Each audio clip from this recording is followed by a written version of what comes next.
faithfulness in me. எசேக்கியா ராஜாவுக்கு வியாதி வந்த உடனே When Ezekiel was sick, அவன் தீர்க்கதரிசி வந்து சொல்லுகிறார், நீ பிழைக்க மாட்டாய், நீ செத்து போவாய், கர்த்தர் சொல்லுகிறார் என்று. the prophet came and said that you shall not live, you will die. உடனே எசேக்கியா ராஜா சொன்ன ஒரு வார்த்தையை பாருங்கள், ஆண்டவரே நான் உமக்கு முன்பாக மன உத்தமமாய் நடந்தேன் என்பதை நினைத்தேன்.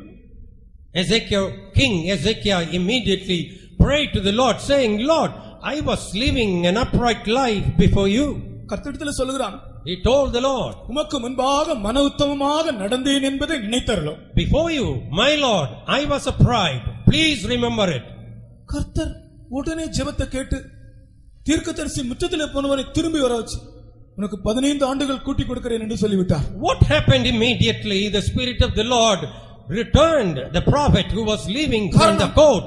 காரணம் அவனுடைய மனசாட்சி குறித்து அவன் கொடுத்த கர்த்தருக்கு முன்பாக சொன்ன வார்த்தை அது உண்மையாக இருந்தது. It is because of the witness that Ezekiel king was able to give from his own conscience.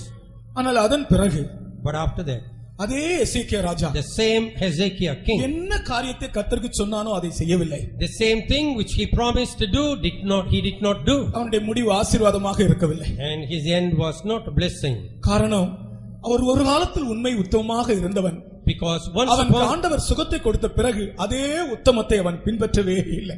Once upon a time he was an upright man and he was a faithful man, but when God added up life to his life, தேவனுடைய ஆலயத்துக்கு சென்று கீத வாத்தியங்களை வாசித்து பாடுவேன் என்று சொன்னான், பாடவில்லை. He said he will go to the temple and play the music and sing the praise of the Lord, but he didn't do it. தன்னை தேடி வந்த ஜனங்களுக்கு கூட தன்னை ஆண்டவர் குணமாக்கினார் என்ற ஒரு வார்த்தை கூட நன்றி கெட்டவன் சொல்லவில்லை. Even to the people who came to see him, he never said, I was waiting for the Lord and the Lord healed me. அவனுடைய முடிவு பரிதாபமாய் மாறியது. And his end was very pathetic. உண்மையுள்ளவர்கள் யார் என்று கர்த்தர் காண்கிறார்.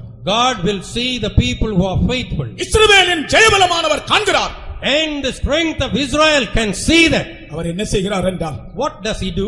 உண்மை இல்லாதவர்களிடத்திலிருந்து ஆசீர்வாதத்தை எடுத்து உண்மை உள்ளவர்களுக்கு கொடுக்கிறார். He will take the blessings from the unfaithful and give to the